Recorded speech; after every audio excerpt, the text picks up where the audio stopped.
Here is a detailed chronological biography of the life of Prophet Muhammad, PBUH, focusing on his character, struggles, triumphs, and the profound lessons they hold for modern life.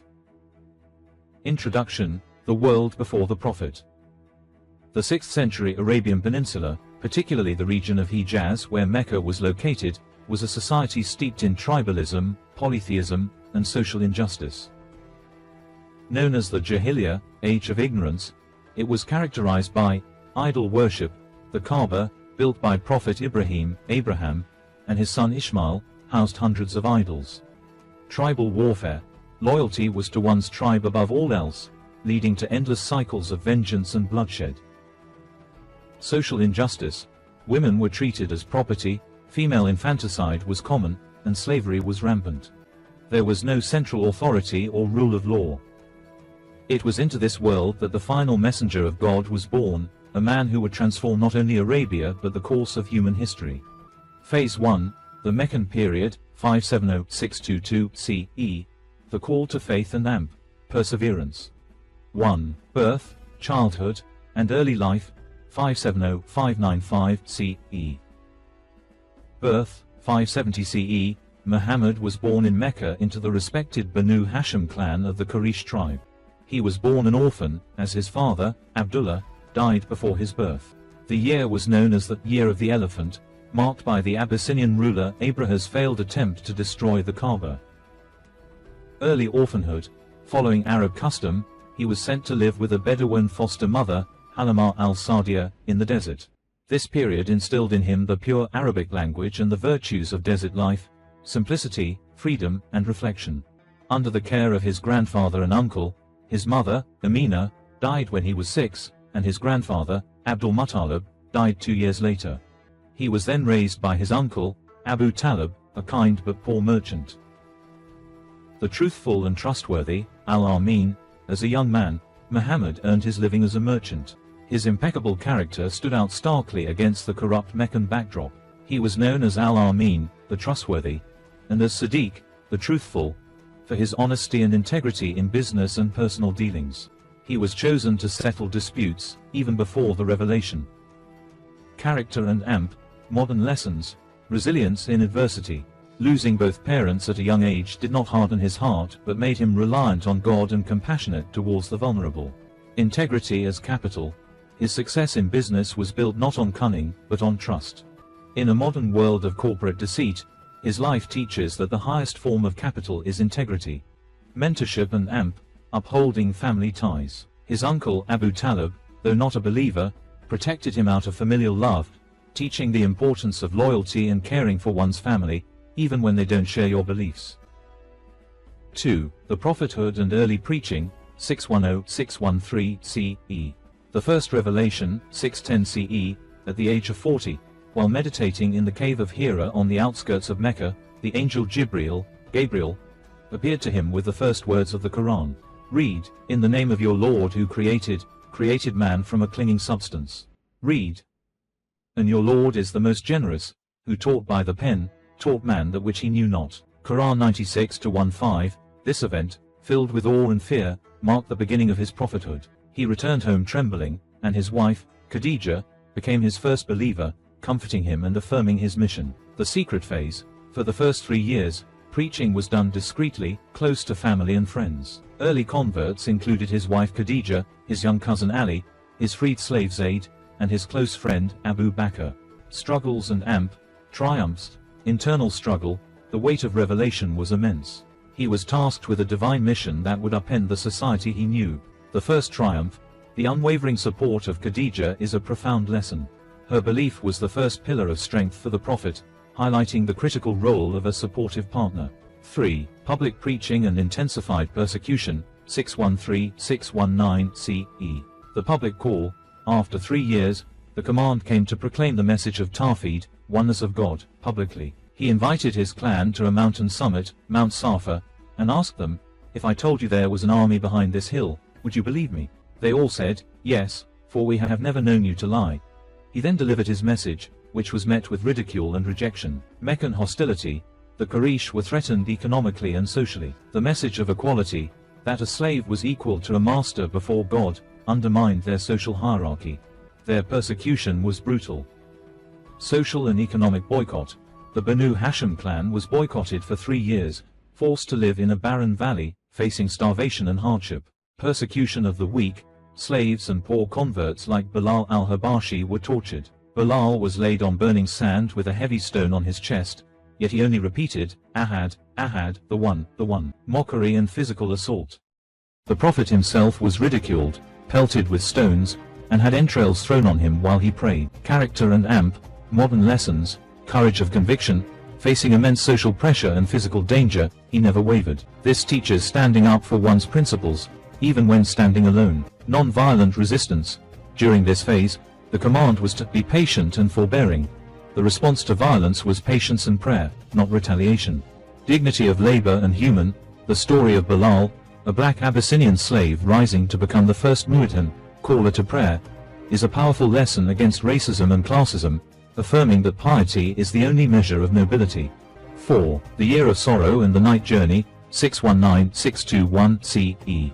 The Year of Sorrow. In 619 CE, both his beloved wife Khadija and his protective uncle Abu Talib died. This was a crushing double blow. He called it the Year of Sorrow, as he lost his greatest emotional support and his primary political protector. The Night Journey and Ascension, Al-Isra wal Miraj. In the midst of this profound grief, God granted him a miraculous journey. He was taken one night from Mecca to Jerusalem, Al-Isra, and then through the heavens, Al-Miraj. This spiritual journey was a comfort and the test of faith for the believers. It was during this journey that the 5 daily prayers were made obligatory for Muslims. Struggles and AMP, triumphs, resilience in grief. This period shows that even the greatest of souls face profound personal loss. His response was not despair, but increased devotion and reliance on God. The triumph of spirit. The Miraj was a spiritual triumph, reminding believers that after every hardship, there is ease and a higher perspective. Phase 2, the Medinan period, 622-632 CE, building a civilization. 5. The migration, Hijra, 622 CE. With persecution becoming lethal, the Prophet negotiated with delegations from Yathrib, later Medina. The Muslims began a gradual migration. The Quraysh, fearing his influence, plotted to assassinate him. He escaped with Abu Bakr, narrowly avoiding the assassins, and took refuge in the Cave of Thor. After a dangerous journey, they were welcomed jubilantly in Medina. The Islamic calendar begins with the Hijra, marking the transition from a community of believers to a structured society and state. Modern lessons. Strategic planning. The Hijra was not a flight of panic but a meticulously planned migration. It teaches the importance of strategy, patience, and trusting in God while taking practical measures. New beginnings. It symbolizes that sometimes, to preserve one's faith and values, a physical or metaphorical migration from a toxic environment is necessary. 6. Establishing the Medinan state, the constitution and coexistence. The Medinan society was fractured by tribal wars between the Aws and Khazraj and housed a significant Jewish population. The Prophet's first act was to build a mosque, Masjid an-Nabawi, as a spiritual and communal center. His masterstroke was the Constitution of Medina. The Constitution of Medina, this groundbreaking document established a pluralistic society. It declared Muslims, Jews, and other groups as one community. It guaranteed religious freedom for all. It established security and justice, making the state responsible for protecting all its citizens, regardless of faith. It replaced tribal blood ties with a bond of faith and common citizenship. Character and AMP, modern lessons, inclusive leadership. He was a leader for all, not just Muslims. This is a timeless model for pluralistic societies and governance. Social contract. The Constitution was one of the first written social contracts, establishing the rule of law over the law of the tribe. 7. Defensive battles and trials, 624-627 CE. The Meccans, seeing the Muslim community thrive, sought to destroy it. This led to a series of defensive battles. Battle of Badr, 624 CE, a vastly outnumbered Muslim army, 313 versus 1000, achieved a decisive victory. The Prophet attributed the victory to God's help and treated the prisoners of war with unprecedented kindness, ordering they be fed and housed better than the Muslims themselves. Battle of Uhud, 625 CE. Due to a tactical error of disobedience, the Muslims suffered a setback. The Prophet was injured. This was a lesson in discipline, unity, and that victory is from God, not mere numbers. Battle of the Trench, 627 CE. The Meccans amassed a huge army of 10,000. The Muslims, following the suggestion of Salman al-Farsi, dug a trench around Medina, a novel defense in Arabia. The siege failed, showcasing the importance of innovation and consultation, Shura. Character and AMP, modern lessons, mercy in victory, grace in defeat. At Badr, he showed mercy. At Uhud, after being injured, he prayed for the guidance of his people, showing profound forgiveness. The value of Shura, consultation. He constantly consulted his companions, whether on battlefield tactics or community affairs, establishing a participatory model of leadership. 8. The Treaty of Hudaybiyah and the Peaceful Conquest, 628-630 CE. In 628 CE, the Prophet and 1,400 unarmed pilgrims set out for Mecca. They were blocked by the Quraysh at Hudaybiyah. After tense negotiations, a treaty was signed that appeared heavily biased against the Muslims, including a clause that seemed humiliating. However, the Prophet, seeing the long-term benefit of peace, agreed. The triumph of diplomacy. The 10-year truce allowed Islam to spread through preaching unhindered. So many people entered Islam in the following 2 years that it is called the Manifest Victory. When the Quraysh broke the treaty, the Muslims marched on Mecca, not as conquerors, but as liberators. 9. The conquest of Mecca and the final years, 630-632 CE. In 630 CE, the Muslim army entered Mecca virtually unopposed. The city that had tortured and exiled him for 13 years was now at his feet. A model of forgiveness. Standing before the Quraysh, who expected vengeance, he asked them, "What do you think I will do with you?" They replied, "You are a noble brother, the son of a noble brother." He proclaimed the words that echo through history, "There is no reproach against you today. Go, for you are free." This was a general amnesty for the entire population. The final sermon. In 632 CE, during his farewell pilgrimage, he delivered his seminal sermon on Mount Arafat to over 100,000 companions. He established the foundational principles of human rights, sacredness of life and property. Your lives, your properties, and your honor are sacred to one another. Racial equality. An Arab has no superiority over a non-Arab, nor a non-Arab over an Arab. A white has no superiority over a black, nor a black over a white, except by piety and good action. Women's rights. I command you to be good to women. Usury prohibited, all dues of interest were abolished.